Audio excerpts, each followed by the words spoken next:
In a quiet Seattle suburb, a story unfolds that will shake the foundations of trust and make us rethink the nature of evil. A young woman, Emily Harris, finds herself at the center of a nightmare when she discovers that her beloved is not who he claims to be. This is a tale of betrayal, cruelty, and the struggle for survival, where every step could be the last. Emily Harris, a 28-year-old journalist for the local newspaper Seattle Chronicle, has always been known for her sharp mind and independent nature. She moved to Seattle 5 years ago, leaving behind a small town in Idaho and dreaming of a big career. Her colleagues knew Emily as a hardworking and talented reporter specializing in crime journalism. Her articles were marked by deep analysis and attention to detail. Emily often worked late into the night, striving to uncover the truth in every case she covered. In her free time, Emily maintained close relationships with a small circle of friends. Sarah Jenkins, her apartment roommate and best friend from college, worked as a nurse at a local hospital. Lisa Montgomery, a colleague from the culture department, and Rachel Wilson, owner of a small bookstore, rounded out the group. The girls often gathered together on Friday nights, discussing work, personal life, and future plans. Until recently, Emily's personal life had not been as successful as her career. A series of failed relationships had led her to focus on work and almost give up on finding the one. However, everything changed 6 months ago when she met James Foster. Their meeting occurred under unusual circumstances. Emily was covering a series of burglaries in Seattle's upscale neighborhoods. James, a security consultant, provided comments for her article. The tall, fit man with the piercing gray-blue eyes immediately caught Emily's attention. His calm confidence and deep knowledge of criminology made a strong impression on her. After the interview, James invited Emily for coffee, and to her surprise, she agreed. Their conversation stretched on for hours. Emily was charmed by James's intellect, his ability to listen, and his subtle sense of humor. For the first time in a long while, she felt she had met someone who could understand her passion for her work and share her interests. The relationship developed rapidly. James showered Emily with attention and care she had only dreamed of. He supported her ambitions, assisted with investigations, and always found time to listen to her problems. Emily felt she had finally found her perfect partner. Emily's friends were also thrilled with James. He easily fit into their circle, always polite and attentive. Sarah especially liked James, often repeating how lucky Emily was to have such a man. However, behind the perfect facade lay a dark secret Emily had no idea about. The events that would soon unfold would make her question everything she knew about James and put not only her life but also the lives of her close friends in jeopardy. No one could have guessed that behind the charming and successful man's mask lay a cold-blooded killer, methodically stalking his victims. Emily would have to face a terrifying truth and make the hardest choice of her life. In the 6 months of her relationship with James Foster, Emily Harris's life had transformed. Each morning began with his texts wishing her a good day, and evenings often ended with cozy dinners at his apartment overlooking Elliott Bay. James demonstrated an incredible attention to detail. He remembered Emily's favorite coffee, the brand of wine she preferred, and even the titles of books she had mentioned in passing. On their third date, he gave her a rare edition of To Kill a Mockingbird, Emily's favorite novel, which she had mentioned during their first date. Emily's professional life also flourished thanks to James. His expertise in security and extensive connections in law enforcement opened new sources of information for her. Emily's articles became even deeper and sharper, earning her recognition from colleagues and readers alike. In May, James surprised Emily with a weekend getaway to the Olympic Mountains. He rented a secluded cabin surrounded by ancient pines. Evenings were spent by the fireplace, discussing the future. James talked about his desire to start a family, and for the first time in a long while, Emily allowed herself to dream about marriage and children. However, not everything in their relationship was perfect. James frequently went away for work, sometimes for several days. His phone was always password protected, which he attributed to client confidentiality. Occasionally, Emily noticed James becoming tense when certain places or names were mentioned, but she attributed this to the nature of his work. In June, Emily introduced James to her parents, who had come from Idaho. Emily's father, a former police officer, was initially suspicious of James, but by the end of the visit was clapping him on the back and inviting him for fishing. Emily's mother was thrilled, hinting to her daughter that it might be time to think about marriage. Emily's friends were also charmed by James. Lisa admired his knowledge of art. Rachel discussed new books with him. Especially warm relations developed between James and Sarah. They often talked about medicine and criminology, finding common interests. In August, James suggested that Emily move in with him. He had found a spacious apartment in Belltown, with a view of downtown Seattle. Emily agreed, although she felt a twinge of regret about leaving Sarah, with whom she had shared an apartment for the past 3 years. The move took place in mid-September. James insisted that one of the rooms be set up as Emily's home office. He personally installed the latest computer and arranged a comfortable workspace. "Your career is as important to me as it is to you," he said, kissing Emily. However, it was during their cohabitation that Emily began to notice oddities in James's behavior. Sometimes he would come home late at night, explaining it as urgent client calls. A few times, she noticed strange stains on his clothes, which he explained away as messes from lunch. In October, while preparing an article on missing persons, Emily noticed an increase in the number of young women disappearing in Seattle and the surrounding areas over the past year. This troubled her, but James reassured her that such spikes happen and were not worth worrying about. Despite these minor discrepancies, Emily was happy. She felt she had finally found someone she was ready to spend her life with. James talked about the future, planned a vacation for Christmas, and discussed the possibility of buying a house in the suburbs.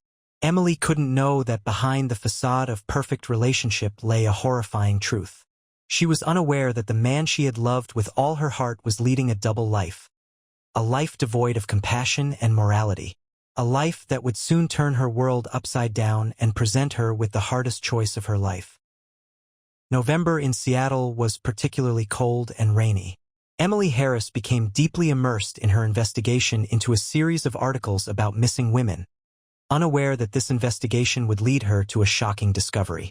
It all began with a phone call from the mother of Katie Baker, a 25-year-old waitress who had been missing for 2 weeks. Mrs. Baker was desperate. The police seemed to be taking her daughter's disappearance lightly. Emily agreed to meet with her. During their meeting at a small cafe near the Seattle Chronicle office, Mrs. Baker mentioned that Katie had talked about a new acquaintance in the weeks leading up to her disappearance. She hadn't mentioned his name but described him as coming from a good family and working in security. These details made Emily uneasy. Returning home, Emily decided to discuss this with James. However, his reaction surprised her.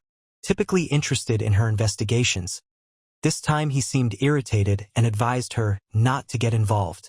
This was the first time James had shown such sharpness. The next day, Emily began gathering information about other missing women. She discovered a disturbing pattern. Over the past year, 7 young women aged 23 to 29 had disappeared in Seattle and the surrounding areas. All of them were single, worked in service jobs, or held low-paying office jobs. Emily shared her findings with Detective Michael Rodriguez, a longtime source in the police. Rodriguez was skeptical but agreed to review the materials. He warned Emily to be cautious, hinting at a possible connection to organized crime. That evening, Emily noticed James acting strangely. He seemed nervous, frequently checking his phone, and went out on the balcony twice for important calls. When Emily asked if everything was okay, he sharply replied that he had work problems and asked not to be disturbed. A week later, an incident occurred that heightened Emily's suspicions. She accidentally found a business card for the Lakeside Inn, a small motel on the outskirts of town, in James's jacket pocket. When she inquired about it, James became anxious and said it was related to a client's work but couldn't provide details. Emily decided to check James's alibis for the dates of the women's disappearances. To her horror, she found that in 5 out of 7 cases, James had been away from home, explaining it with business trips. Meanwhile, her friend Sarah started complaining about strange phone calls. Someone was calling her late at night and remaining silent. Emily advised her to be cautious and report it to the police. In early December, Emily decided to talk to Rachel about her suspicions. Meeting at Rachel's bookstore after hours, Emily shared her concerns. Rachel was shocked but urged her friend not to jump to conclusions. There might be a simple explanation, she said. The next day, Emily received an anonymous email at work. It read, "Dig deeper. The answers are closer than you think. But be careful." Emily couldn't figure out who might have sent the message, but it only strengthened her resolve to uncover the truth. James seemed to sense the change in Emily's behavior. He became more attentive, suggesting they spend a weekend out of town to take a break from work. Emily agreed, hoping she was wrong about her suspicions. However, during the trip, something happened that convinced Emily she needed to act. In the trunk of James's car, she accidentally found a pair of women's shoes that clearly did not belong to her. When she asked about them, James turned pale and said they must belong to his sister, who had recently stayed with them. But Emily knew that James didn't have a sister. Returning to Seattle, Emily decided to take action. She realized that if her suspicions were correct, she was living under the same roof as a dangerous criminal. But she also knew she couldn't accuse James without solid evidence. Emily began a secret investigation, unaware that each of her moves was already being monitored. She didn't know that she was about to confront a horrifying truth that would change her life forever. Mid-December in Seattle was unusually cold. A dense fog enveloped the city, adding an even more sinister tone to the already tense atmosphere. Emily Harris, absorbed in her secret investigation, was on the verge of a nervous breakdown without even realizing it.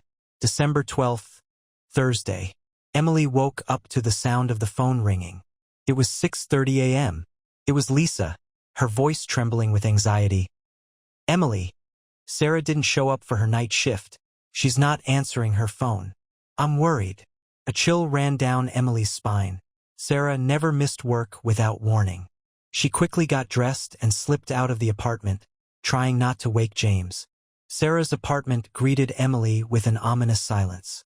The door was unlocked, which was completely out of character for Sarah. Inside, everything looked untouched, but Emily noticed an unfinished cup of coffee and an open laptop on the kitchen table.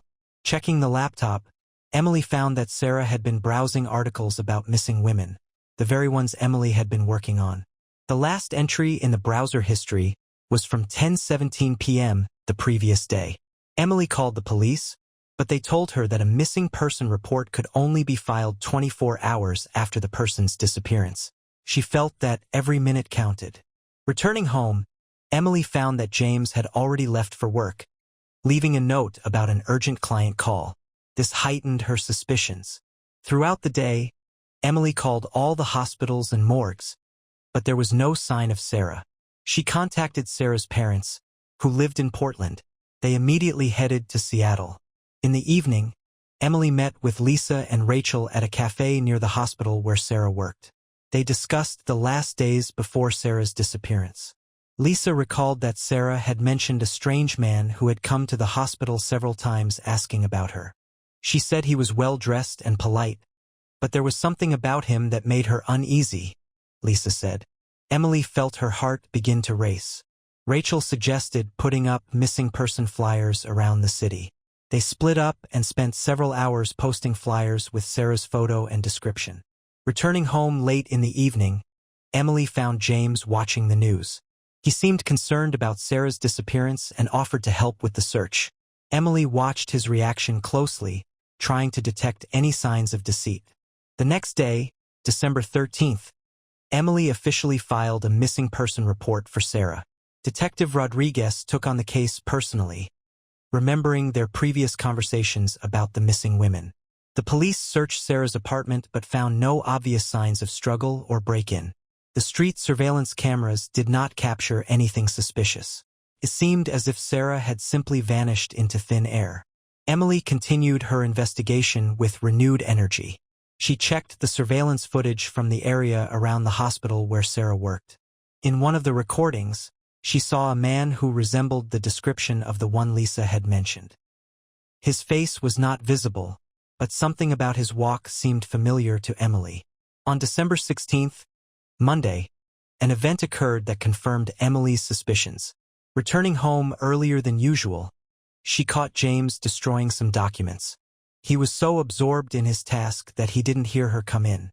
Emily managed to see a photograph of Sarah among the papers before James, noticing her, quickly gathered everything and threw it down the trash chute. He explained that he was collecting information to help with the search, but his nervousness and unconvincing excuses only heightened Emily's suspicions. That night, Emily couldn't sleep. She lay next to the person she had loved for the past 6 months, now realizing that he was likely involved in the disappearance of her best friend and possibly other women. The next morning, Emily made a decision. She needed to find evidence and stop James before it was too late.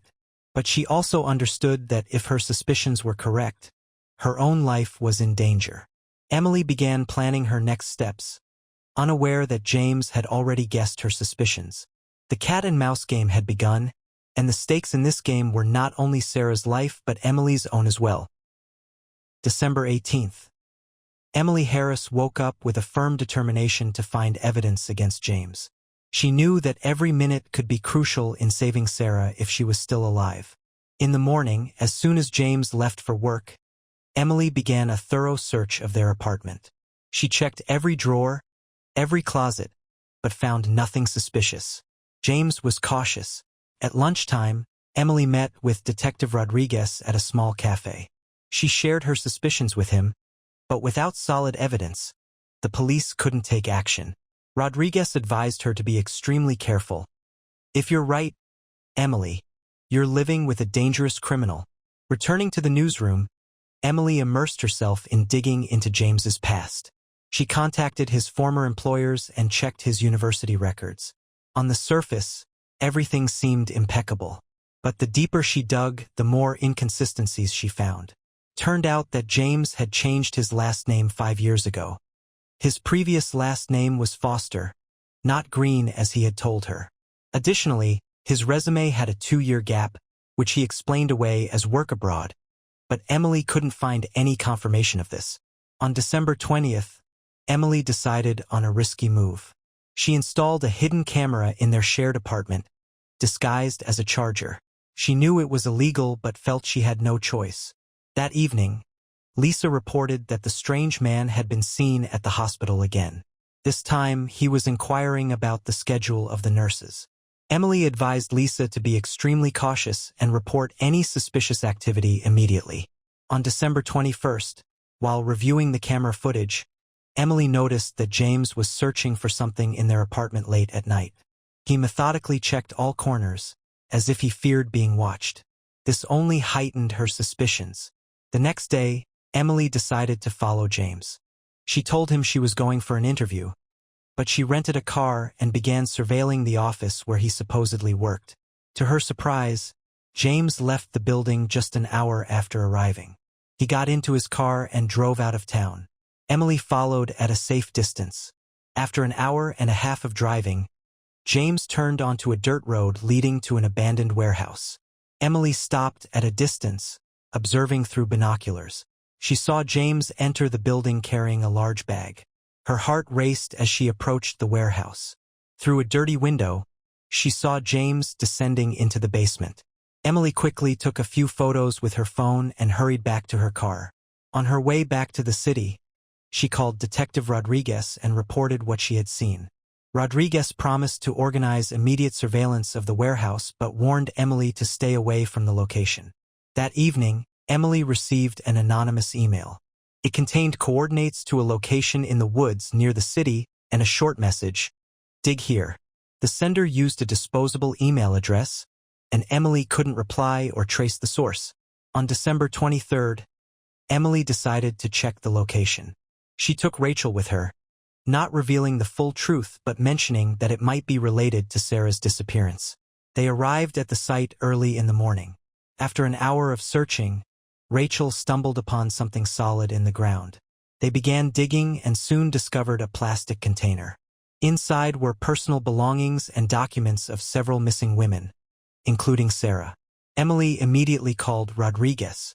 The police cordoned off the area, and an official investigation began. Emily and Rachel were interviewed as witnesses. That evening, Emily returned home trying to act normally. James seemed unaware, but she noticed he was nervous and checked his phone frequently. Before going to bed, Emily sent an encrypted message to Rodriguez with all the gathered evidence, including the apartment camera footage. She knew the resolution was near and feared James might sense something. As she fell asleep next to the man she now considered a serial killer, Emily couldn't shake the thought that she might be the next victim.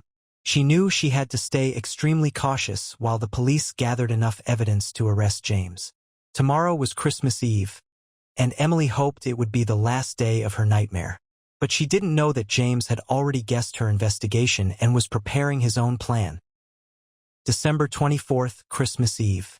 Seattle was adorned with festive lights, but for Emily Harris, this day marked the beginning of the most terrifying trial of her life. The morning started like any other. James made breakfast, discussing plans for the evening. His calm demeanor frightened Emily. She knew Detective Rodriguez was preparing an operation for the arrest, and every minute felt like an eternity. At 10:30 a.m., James said he was going out to buy last-minute gifts. Emily took advantage of his absence to search the apartment once more. In James's study, she discovered a hidden drawer in his desk. Inside were a stack of photographs. Horrified, Emily recognized the missing women in the photos. Each picture had dates and locations on the back. The last photo in the stack was of Sarah, taken, judging by the date, the day before her disappearance. With trembling hands, Emily took a photo of the evidence and sent it to Rodriguez. Moments later, she received a response. "Stay put. SWAT team is on its way." Suddenly, Emily heard the sound of the front door opening. James had returned earlier than she expected. She barely managed to put the photos back and exit the study. James looked tense. He said he had forgotten his wallet and had come back. His gaze was cold and scrutinizing. Emily realized he suspected something. "Is there something you want to tell me, Emily?" James asked, slowly approaching her. His voice sounded threatening. Emily tried to remain calm. "What do you mean, James?" "I'm just preparing for the evening." James smirked. "I saw you at the warehouse yesterday. Were you following me?" Emily's heart raced. She realized her cover was blown.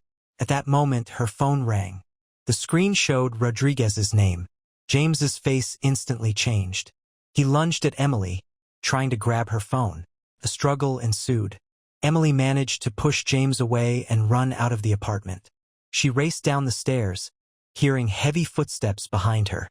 Outside, Emily saw police cars approaching. Rodriguez jumped out of the first one, shouting, "Emily, get down!"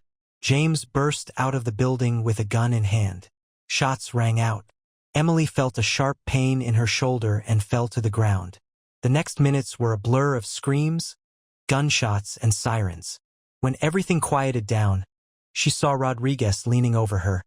"It's okay, Emily. We got him." James was arrested. During the search of the apartment, irrefutable evidence of his involvement in the disappearances of women was found. His laptop contained encrypted files detailing kidnapping and murder plans. Emily was taken to the hospital. The wound turned out to be minor, but the doctors insisted on hospitalization. There, she was visited by Lisa and Rachel, who brought shocking news. The police had discovered James's secret hideout.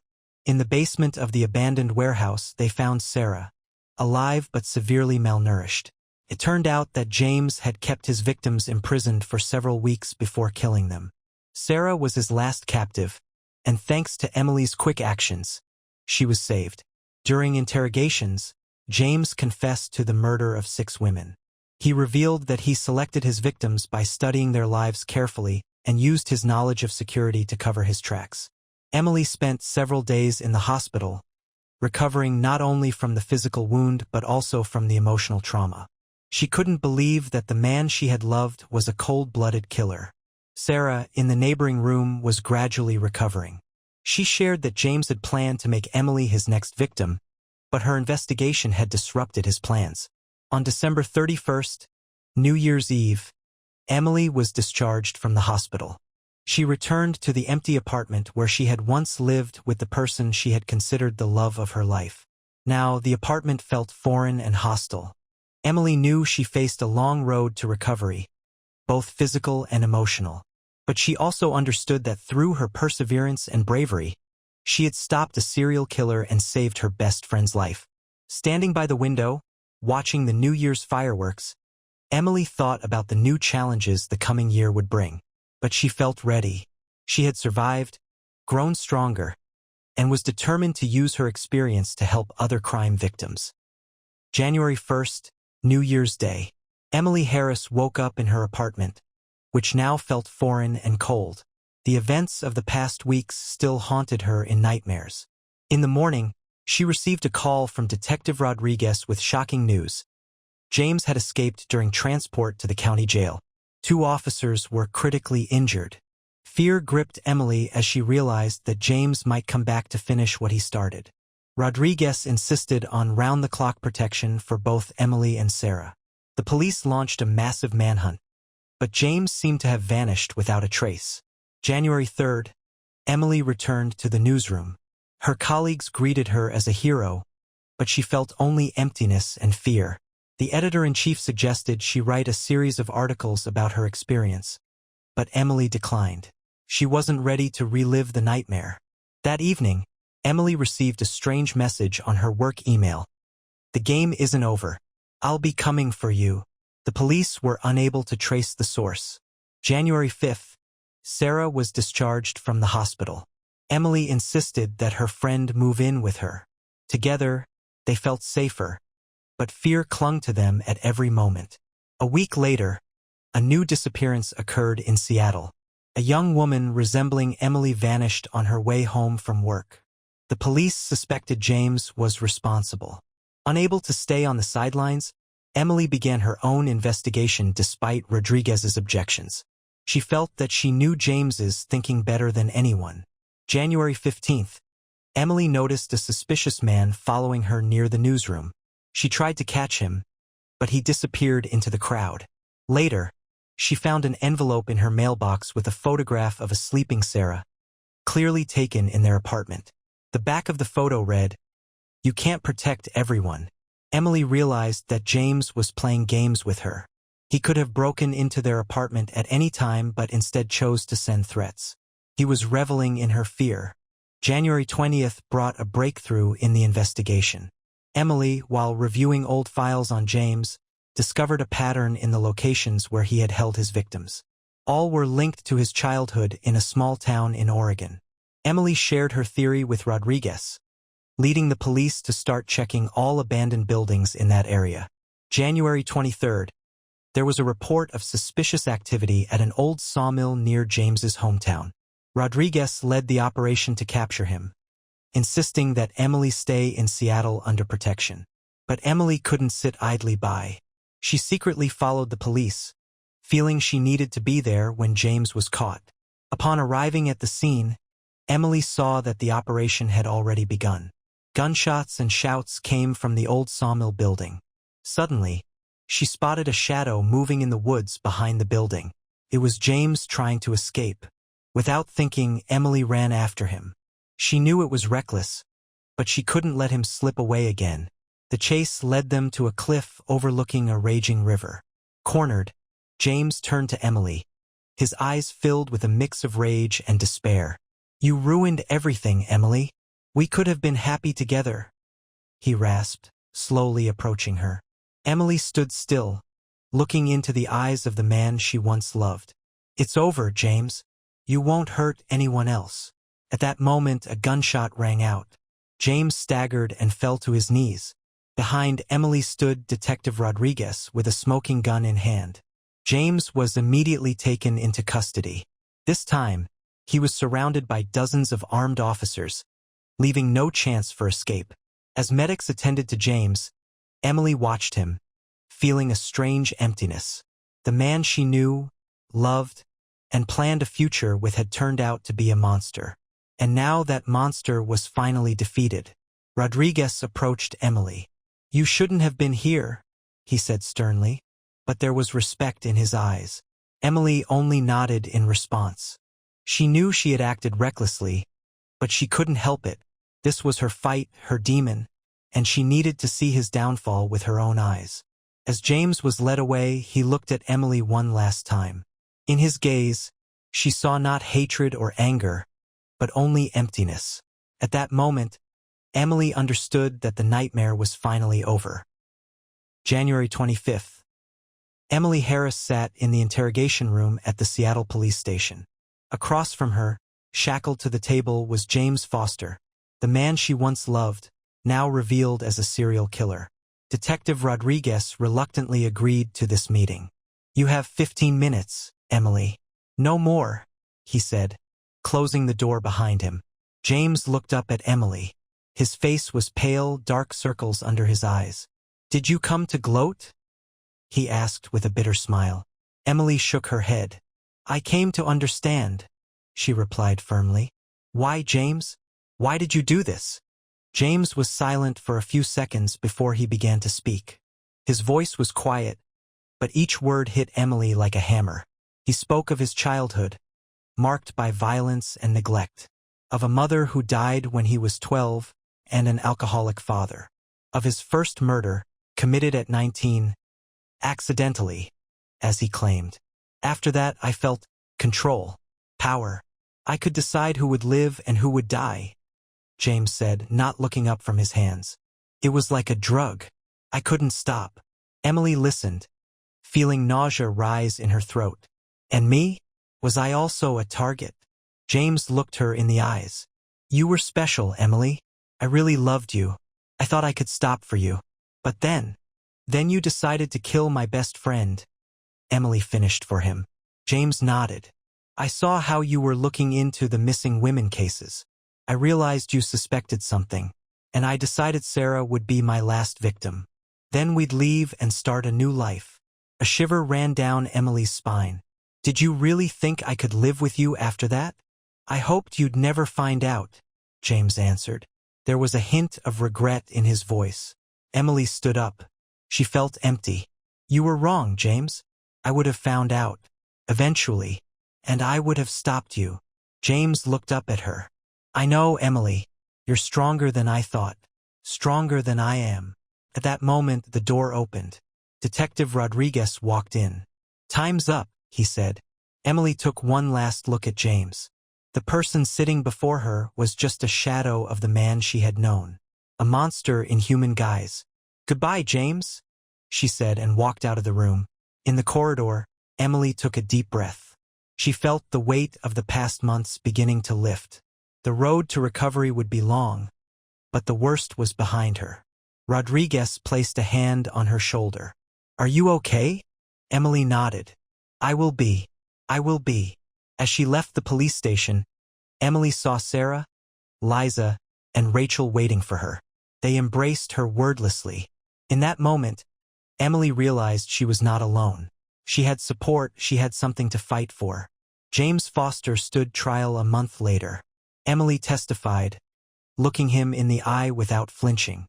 The court sentenced him to life imprisonment without the possibility of parole. After the verdict was announced, Emily exited the courthouse, feeling a massive burden lifted from her shoulders.